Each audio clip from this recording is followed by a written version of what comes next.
Hello दोस्तों, स्वागत है आपका आपके अपने चैनल दी एग्जाम हेल्पर में। तो दोस्तों, जैसा मैंने बोला था कि हम एसएससी एमटीएस की लेटेस्ट सैलरी स्लिप का एक वीडियो लेकर आएंगे। तो फाइनली मैं वीडियो लेकर आ चुका हूँ। वर्तमान में लेटेस्ट सैलरी स्लिप नवंबर मंथ तक एसएससी एमटीएस में अगर आप सेलेक्ट होते हैं तो कितनी सैलरी आपको वर्तमान में मिल रही है, सारा कुछ यहाँ पर मैं करंट अपडेट लेकर आ चुका हूँ। तो वीडियो को शुरू से लेकर अंत तक देखिएगा। लास्ट में आप बोलेंगे इसका प्रूफ कहाँ है, तो लास्ट में सैलरी स्लिप लगा के दिखा दूंगा। ठीक है, मैं यहाँ पर आपको ओरली मतलब यहाँ पर लिख लिख के बताऊंगा सारी चीज़ें, फिर लास्ट में सैलरी स्लिप लगा दूंगा, तो उसे आप वेरीफाई कर सकते हैं। ठीक है, चलिए पूरी डिटेल दूंगा कि कौन है, क्या है, कैसे है। ठीक है, सबसे पहले एसएससी एमटीएस की लेटेस्ट सैलरी स्लिप देखने वाले 2024 की। कौन सा मंथ रहेगा? अक्टूबर मंथ 2024, यानी कि जो नवंबर दिसंबर वाली नहीं मिली, जो दिसंबर के मंथ में मिली थी, एक मंथ पुरानी है। ठीक है, चलिए तो वो हम अक्टूबर मंथ की देखेंगे, यानी कि जो सैलरी मिली थी वो नवंबर में आके मिली थी। तो नवंबर मंथ की है, अक्टूबर की मिलती एक अगले मंथ है ना, सैलरी स्लिप अगले मंथ मिलती है। सैलरी अक्टूबर के लास्ट में आती है 31 अक्टूबर को, बट जो सैलरी स्लिप है वो बाद में जनरेट होती है। मैं आपको प्रूफ दिखा दूंगा सैलरी में। ठीक है, इनकी जो ज्वाइनिंग हुई है, लेटेस्ट ज्वाइनिंग हुई है, इससे पहले वाला जो 2023 वाला एमटीएस था उसमें कब हुई थी? तीन यानी कि मार्च 2024 में। कब हुई है? मार्च 2024 में। कौन सा जोन है इनका? लखनऊ जोन, जो कि कहाँ पर? सीआर में आता है, सेंट्रल रीजन, जिसमें यूपी और बिहार आते हैं आपके। ठीक है, जोन है लखनऊ, यूनिट है इनकी प्रयागराज।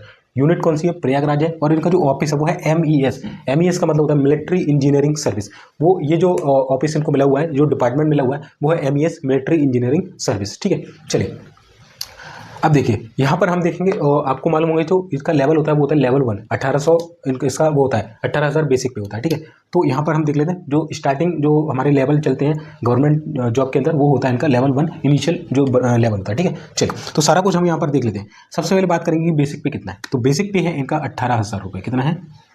18,000 रुपये बेसिक मिलता है इनको। इसके बाद बात करें डीए 50%, ये हो चुका है 53%। ठीक है, 53% बढ़ चुका है जुलाई 2024 से। इनका ये इस सैलरी में नहीं लगा, नवंबर वाली में मिला है, पर वो सैलरी अभी जनरेट नहीं हुई। ठीक है, एक हफ्ते के बाद होती है सैलरी, आ जाती है, बट सैलरी एक हफ्ते बाद उसको सैलरी स्लिप मिलती है। तो इन्होंने इससे प्रीवियस वाली दी, हालांकि प्रीवियस वाली में इनका जो डी है वो एरियर के रूप में लगा हुआ है, वो आपको सैलरी स्लिप के नीचे दिख जाएगा। मैं यहाँ पर आपको कैलकुलेशन बता दूंगा। ठीक है, चलिए ठीक है, डीए कितना है इनका? 50%। तो इसका 50% कितना हो गया भाई? 9,000। एचआरए 20% मिलेगा किसका? इसका। तो क्या हो गया? 3600 रुपये। ओके, टीपीटी यानी कि ट्रांसपोर्ट जो अलाउंस होता है आपका, वो इनको मिला हुआ है कितना? 900। कितना मिला हुआ है दोस्तों? 900। ओके, इसके बाद डीए ऑन टीपीटी यानी 50%, अभी 53% हो गया, बट हम 50% को ही लेकर ही कंसीडर कर रहे हैं। ठीक है, 3% और बढ़ जाएगा तो निकाल लीजिएगा आप। ठीक है ना, कितना हो जाएगा? 27 रुपये है, तो कुछ ज़्यादा वैल्यू नहीं है।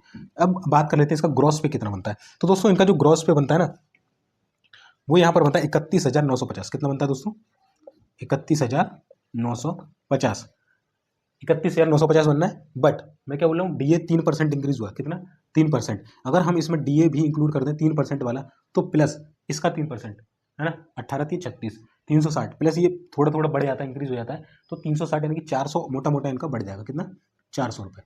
तो हम प्लस इसमें 400 कर देंगे, तो कितना हो जाएगा? यहाँ पर देखिए 0, 5, 9, 4, 13, 2 और ये 32, यानी कि 32,350 रुपये इनकी क्या हो गई है? सैलरी मिली है। ये है आपकी ग्रॉस सैलरी, यानी कि इसमें कोई किसी भी तरह की कटौती हमें देखने को नहीं मिली है। जो इनकी जो सैलरी आती है वो है 32,350। अब इसमें कुछ कॉन्ट्रीब्यूशन होती है, जैसे गवर्नमेंट का कॉन्ट्रीब्यूशन और एनपीएस में 10%। एनपीएस जो गवर्नमेंट होती है उसका इसमें 14% रहता है, और जो आपका एम्प्लॉई है उसका कहता रहता है 10% रहता है। तो कितना मिलता है आपको? यहाँ दिखा देते हैं गवर्नमेंट का कितना है, 3780 रुपये है, 3780। और ये जो एनपीएस 10% होता है वो इसका और इसका जोड़ होता है, यानी कि 18 और 9 27, और इसका 10% 2700। ठीक है, ये हो गया। इनकी एक स्कीम होती है CGEGIS, इसमें इनके 10 रुपये कटते हैं। ठीक है, और एक होती है सेंट्रल गवर्नमेंट हेल्थ स्कीम, जहाँ पर आपको अगर कोई बीमारी होती है तो उसका पूरा जो खर्चा है वो आपकी गवर्नमेंट यहाँ पर इसको देखती है। ठीक है, तो उसके लिए इनका मंथली का कुछ खर्चा कटता है, वो है 250 रुपये इनके मंथली कटते हैं। कितने कटते हैं? 250 रुपये कटते हैं। तो टोटल इनके जो डिडक्शन है वो होते हैं 6,740 के, 6,740 रुपये के डिडक्शन होता है। ठीक है, तो अगर हम 32,350 में से, मैं देखिए 400 रुपये हटा के आपको कैलकुलेशन करूँगा, 31,950 में से अगर मैं ये हटा दूँ, ठीक है, 31,950 माइनस 6,740, तो हमारे पास जो नेट सैलरी निकल कर आ रही है वो निकल कर आएगी 25,210 रुपये।